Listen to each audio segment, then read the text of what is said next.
ये वॉर जब खत्म हो जाएगी, क्योंकि यदि कभी ना कभी तो होगी, पर उसमें एक चीज ये होगी कि इसके खत्म होने से दुनिया के प्रॉब्लम सॉल्व नहीं होंगे, क्योंकि जो ऑयल है 20% तो वहां से आता है, पर जो रिफाइनरीज और बाकी सब चीजों में जो नुकसान हुआ है वो जल्दी भरपाई होने के चांसेस बहुत ही कम है। उसमें 2 साल लग सकता है, 3 साल लग सकता है। मिडल ईस्ट ध्वस्त हो जाएगा। जो वॉर ज्यादा चालू रही तो सलाइनेशन प्लांट जैसे कि उसके पर दूसरा प्लांट, उस पर जो अटैक हुआ तो 20 दिन में गल्फ के सभी स्टेटों को बहुत ही बड़ा प्रॉब्लम फेस करना पड़ेगा। पीने के पानी का 100 से 150 बैरल, जब गोल्डमैन सैक्स और सब कह रहे हैं। ऑयल के सिवा और चीजें हैं जो कम डिस्कस होती है। 92% जो सल्फर होता है वो बाय प्रोडक्ट है, और जो सल्फर है वो कॉपर, निकल एंड कोबाल्ट को एक्सट्रैक्ट करने के लिए बहुत ही इंपॉर्टेंट है। उसके बिना EV batteries, transformer, data centre and electronics, ये सभी चीजों में बहुत बड़ी दिक्कत आएगी। सिंथेटिक नाइट्रोजन जो इंडिया के लिए बहुत इंपॉर्टेंट है, वो अगेन बाय प्रोडक्ट है, और वो फर्टिलाइजर, तो फीड स्टॉक में बहुत बड़ी दिक्कत होगी। 3 कंट्री सबसे ज्यादा इंपोर्ट करते हैं, Brazil, China and India. China ने फर्टिलाइजर एक्सपोर्ट बंद कर दिया है। रशिया में वॉर चल रही है, इसलिए वहां से भी फर्टिलाइजर आना मुश्किल लग रहा है। तो इस परिस्थिति में एक फेमिन जैसा हालत हो सकता है, और ये भी अगेन सब रिफाइनरी 100% कैपेसिटी पे काम करेगी तो होगी। पर्टिकुलरली मैंने कहा कि सल्फर एसिड तो मेटल के लिए और बैटरी और चिप्स के लिए। तीसरा इंपॉर्टेंट चीज है हेलियम। हेलियम भी सेमीकंडक्टर चिप और आर्मामेंट इंडस्ट्री में अमेरिका का मिसाइल और उसमें बहुत इंपॉर्टेंट है। और दूसरा है एमआरआई जो मेडिसिन में यूज होता है। सो ये वॉर में 2 डिफरेंस हम देख सकते हैं। America narrative, political, military and strategy. Iran का इस इन चीजों में मामला काफी सोफिस्टिकेटेड रहा है, पर्टिकुलरली इकोनॉमी। उसमें मीडिया, एलाइज एंड पब्लिक तीनों इंपॉर्टेंट है। पब्लिक का जैसे मैंने कहा, एलाइज नाटो ट्रंप ने ध्वस्त कर दिया है। तो फर्स्ट टर्म में भी उन्होंने कहा था, बाइडेन ने काफी मेहनत करके उनको वापस लाए थे। उनके सेक्रेटरी जनरल रट अभी अमेरिका में थे, उन्होंने कहा करना चाहिए, पर अमेरिका यूरोप में बहुत क्रिटिसाइज हुआ है। ब्रिटेन के स्टैमर ने भी कह दिया हम इस युद्ध में भाग नहीं लेंगे, हम अमेरिका जो कहता है करने को तैयार नहीं है। मैक्रोन का तो सबने सुना है कि उनको मैक्रोन क्यों, तो कहा कि उनकी बीबी उनको पीटती है, तो ऐसा कोई उसके लिए बोलना नहीं चाहिए। सऊदी अरेबिया के क्राउन प्रिंस के लिए भी उन्होंने ऐसे बीभत्स शब्द यूज किए हैं। स्पेन, इटाली, जर्मनी, फ्रांस सभी ने एयर स्पेस यूज करने के लिए ना कहा है। तो तीसरी चीज जो एलाइज है वो अब उनके पास कोई एलाई है नहीं। इवन कनाडा, जापान, कोरिया अभी ईरान में डिस्कस कर रहा है बायलैटरल ईरान के साथ उनका ऑयल कैसे आ सके। जापान ने युआन में पेमेंट करना शुरू किया है। तो ये सब चीजें देखते हुए लगता है कि अमेरिका इकोनॉमिकली और नैरेटिव दोनों वॉर हार गया है, एलाइज उनके पास रहे नहीं है। तो इस परिस्थिति में उनके लिए बहुत ही डिफिकल्ट रहेगा। अब सबसे इंपॉर्टेंट चीज है कि ये नेगोशिएशन लंबा ईरान क्यों खींचना चाहेगा। अमेरिका में एक बहुत फनी चीज हुई जो हमारे यहाँ भी, वहां एक कांग्रेस का पावर है कि वॉर डिक्लेयर करनी होगी तो उनको कांग्रेस से परमिशन लेनी कॉन्स्टिट्यूशन में जरूरी है। तो उन्होंने जो पुतिन कह रहे कि ये एक ऑपरेशन है, उन्होंने भी कहा है, पर 60 दिन के बाद, इस महीने के अंत के बाद उनको कांग्रेस के पास जाना पड़ेगा। और कांग्रेस में डेमोक्रेटिक पार्टी 3 बार कोशिश कर चुकी है नो वॉर रेजोल्यूशन लाने का। कल वहां रिपब्लिक पार्टी पावर में है, मेजोरिटी में है। तो वहां ऐसा है कि कोई भी मेंबर जाके गावेल, तो उन्होंने गावेल करके कहा कि 2 दिन की छुट्टी कर दी, पहले 2 वीक की छुट्टी कर दी थी। तो कई दिनों से कांग्रेस में वैकेशन कर दिया है। तो इसके बाद उनको जाना पड़ेगा। और रिपब्लिक पार्टी में कुछ कांग्रेसमैन 5 जो है वो इसके अगेंस्ट है। सो यदि war resolution, no war resolution pass हो गया तो ट्रंप एक तो पहले वॉर नहीं कर सकते क्योंकि वॉर क्राइम में जाएगा। दूसरी चीज ये है कि उनको $200 बिलियन चाहिए, वो भी नहीं मिलेंगे। सो ओवरऑल ईरान के लिए थोड़े और दिन आगे चलता रहा तो अमेरिका के लिए हम सरेंडर या डिफीट तो नहीं कह सकते, पर बहुत बड़ी कह सकते हैं कि दिक्कत। और ट्रंप के लिए जो हमेशा वो जीत जाते हैं वो कहेंगे। एक चीज इन्होंने इंटरेस्टिंग की है कि उसको 10वीं बार एक सीज फायर कराएंगे शायद। उन्होंने लेबनान और इजराइल को अमेरिका में बुलाया है, सो उनका डबल फिगर हो जाएगा। पर ओवरऑल देखे तो इससे कोई ज्यादा फायदा नहीं होगा। और अब उम्मीद रखे कि ये वॉर जल्दी उसका अंत हो। जैसे मैंने कहा, इकोनॉमिक इसके काफी गंभीर परिणाम है, और ये वॉर बंद होने के बाद भी 6 महीने तक कंटिन्यू करेंगे। सो इंडिया के लिए पर्टिकुलरली जो कंट्री, हमारा $20 बिलियन गल्फ में एक्सपोर्ट है, हमारा फॉरेन एक्सचेंज रेमिटेंसीज आता है वो $20 बिलियन है। यूरोप और अमेरिका में रिसेशन आएगा तो उससे हमारा एक्सपोर्ट में और इम्पैक्ट आएगी। तो डॉलर के ऊपर, रुपीस के ऊपर प्रेशर आएगा। दूसरी चीज ये है कि डॉलर वीक होता जा रहा है, पर साथ में रूपी भी वीक होता जा रहा है। बाकी सब करेंसी डॉलर के अगेंस्ट स्ट्रांग हो रही है, तो हमारा जो इंपोर्ट बिल है वो बढ़ जाएगा। तो ये सब परिस्थिति में ओवरऑल देखा जाए तो मैक्रो इकोनॉमी में हमारी ट्रेड डेफिसिट बढ़ेगी, साथ ही करंट अकाउंट डेफिसिट बढ़ेगी, और इन्फ्लेशन बढ़ेगा। जो अमेरिका में इन्फ्लेशन फिगर जो आई है तो 2% ज्यादा होने के चांसेस वो लोग मान रहे हैं। उनके एम्प्लॉयमेंट डेटा खराब है। तो इंडिया के लिए इकोनॉमी में काफी इम्पैक्ट आएगी। और सबसे इम्पोर्टेंट एंड में हम देखें तो एक डालियो की बहुत बड़ी थियरी है, ऑल एम्पायर डिक्लाइंस। तो ये जो है कि मैं भी कई बार तक कहता था कि अमेरिका 30-40 साल तक सुपर पावर रहेगा। एक हमारे लिए अच्छी बात है कि China next emerging super power है।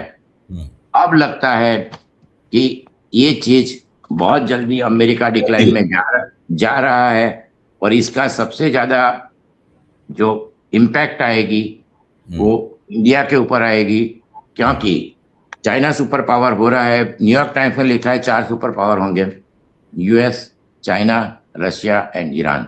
रशिया को सुपर पावर कहना आज के दिन में गलत बात है, क्योंकि यूक्रेन में उनकी परिस्थिति बहुत खराब है।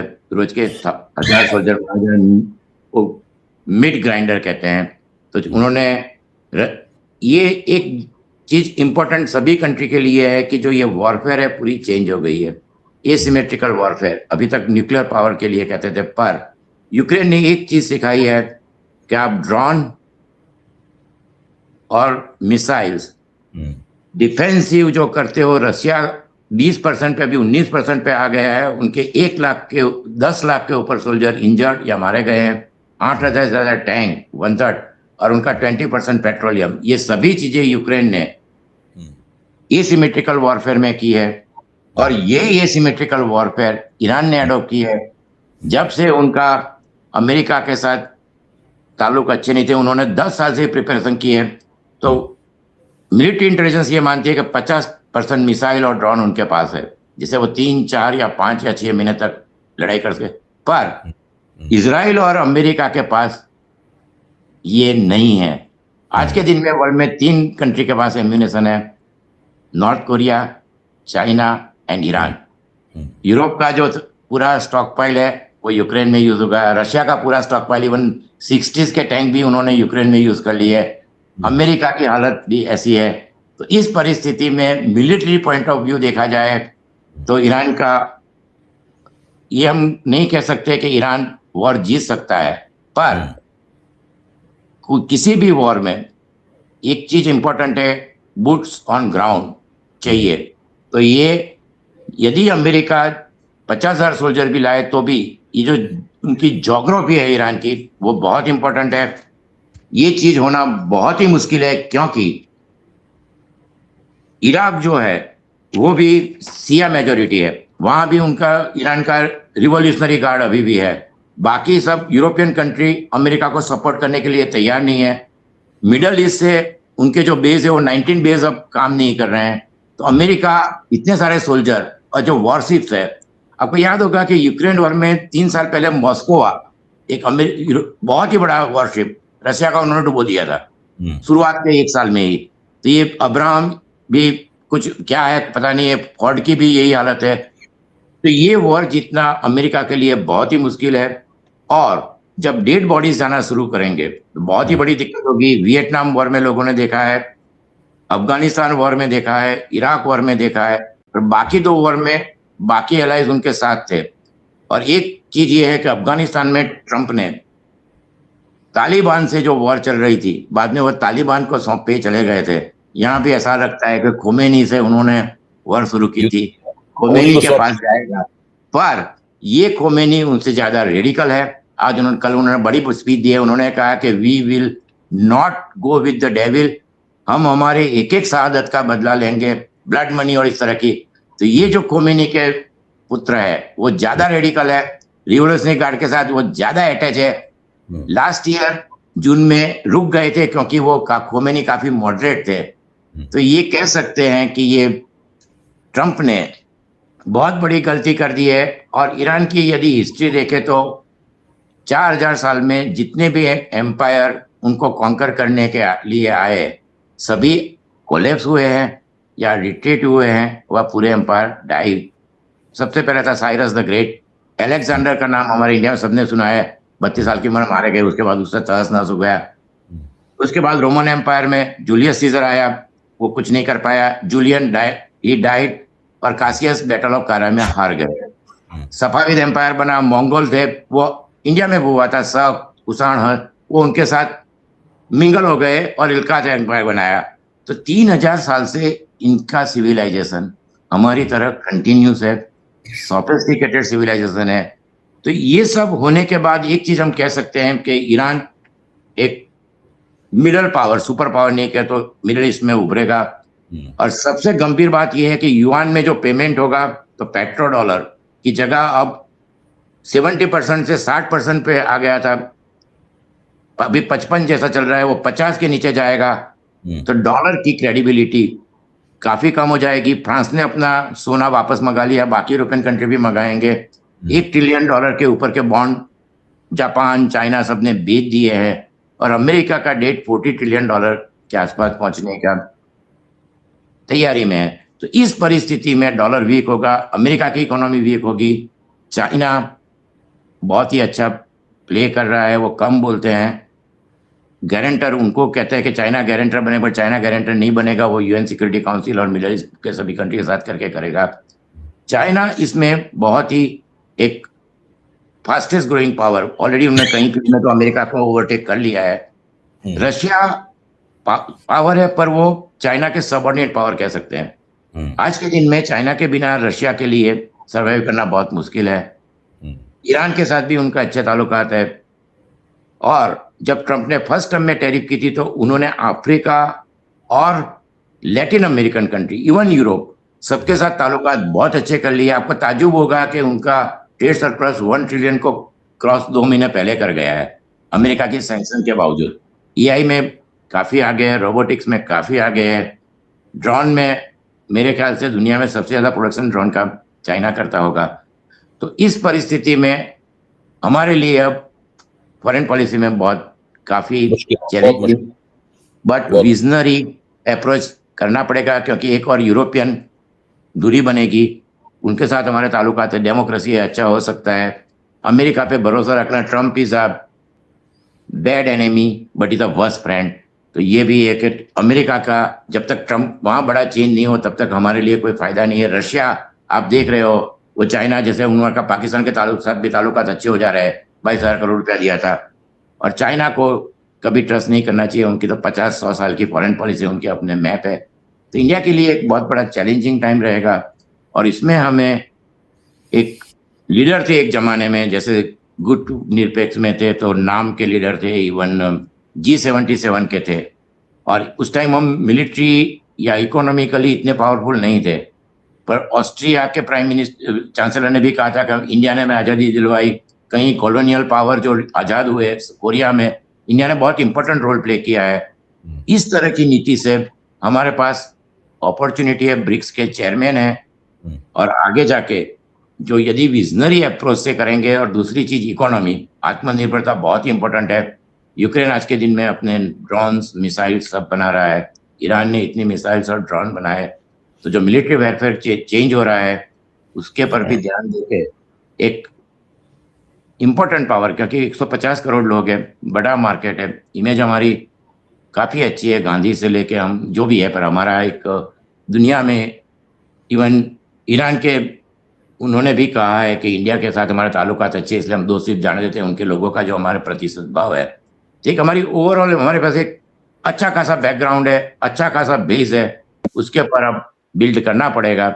उम्मीद रखते हैं कि एक अच्छे संकेत मिले दिवाली से पहले भारत में सिचुएशन अच्छी हो, क्योंकि इस वॉर का सबसे ज्यादा इम्पैक्ट आ रहा है तो इंडिया के ऊपर आएगा, बिल्कुल ईरान ठीक के कहा। बाद, मिडल ईस्ट के बाद। बहुत बहुत धन्यवाद डॉक्टर केतन शुक्ला, इतना उम्दा, नमस्कार। इतना बहुमुखी और गहन विश्लेषण आपने किया और लगभग सभी बातों को आपने समेट लिया। जो इस्लामाबाद में वार्ता चल रही है उसके भविष्य के बारे में भी आपने कहा, साथ में दुनिया का जो नया ढांचा उभर रहा है, डोनाल्ड ट्रंप और अमेरिका की विफलताओं और उनका जो आपने कहा ना कि एम्पायर्स डिक्लाइन, तो वो ये अमेरिका ढलान से नीचे उतर रहा है और चीन ढलान पे ऊपर चढ़ रहा है। ईरान एक मिडिल फोर्स, एक मध्यवर्ती शक्ति के तौर पर उभर रहा है। रूस में एक जमाने में ताकत थी, लेकिन आज उसको सुपर पावर नहीं कहा जा सकता। मुख्य तौर पर ऐसा लगता है कि भारत के लिए काफी मुश्किलें आएंगी और भारत को बहुत सतर्क होकर अपनी विदेश नीति चलानी पड़ेगी, क्योंकि जब अमेरिका का पतन होगा और चीन का उत्थान होगा तो भारत के लिए दिक्कतें आना बहुत ही स्वाभाविक है। बहुत ही उम्दा विश्लेषण है, मैंने बहुत कुछ सीखा आपसे बातचीत करके। अरे नहीं, आप क्या बात कर रहे हो। नहीं, बिल्कुल बिल्कुल कि ये क्षेत्र आपका है और आपने जिस तरीके से और अर्थव्यवस्था, एक विदेश एक नीति। चीज में जी, एक चीज मैं आपको बताना रह भूल गया था कि ये हाँ, हॉर्मुज स्ट्रीट जो है वो सुएज कैनाल के साथ आप कंपेयर कर सकते हो। 1956 में जब ब्रिटेन सुएज कैनाल गया, 200 साल का एम्पायर 20 साल में ध्वस्त हो गया था। यही चीज नीदरलैंड के साथ हुई थी, उसके पहले ब्रिटेन के पहले, और उसके पहले पोर्चुगीज एम्पायर का हुआ था। सो ये हॉर्मुज स्ट्रीट शायद हिस्ट्री में ये जो 3 एम्पायर है उसकी तरह ये चौथा एम्पायर है, बहुत ही निर्णायक रहेगा। जो सुएज कैनाल में हुआ था उसी तरह की सिचुएशन थोड़ी बहुत रिपीट हो रही है, तो ये हिस्ट्री ऑलवेज रिपीट आपने एंड रिपीट विद आपने इंडियन। इतिहास की मदद लेकर जिस तरीके से आपने ईरानी सभ्यता किस तरह बड़े-बड़े हमलों और युद्धों और साम्राज्यों से टकराती रही है और अभी तक टिकी हुई है, और आज जो ईरान के ऊपर शासन कर रहे हैं अयतुल्लाहों की हुकूमत है, और ये अयतुल्लाह निकल कर जाने नहीं देंगे डोनाल्ड ट्रंप को। वो अपना पूरा बदला लेंगे और डोनाल्ड ट्रंप को उन्होंने मिस एडवेंचर किया है फारस की खाड़ी में, वहां अब उन्हें एक बड़ी कीमत उन्हें और अमेरिका को चुकानी पड़ेगी। बहुत बहुत धन्यवाद डॉक्टर केतन शुक्ला, नमस्कार। बहुत उम्दा थैंक यू। विश्लेषण। और आगे भी माय मैं आपसे प्लेजर। अनुरोध करूंगा कभी समय निकालकर नई परख के थैंक यू। दर्शकों के नहीं, लिए। जरूर जरूर, बहुत बहुत अच्छा रहा। नमस्कार, थैंक यू वेरी बहुत मच, थैंक्स।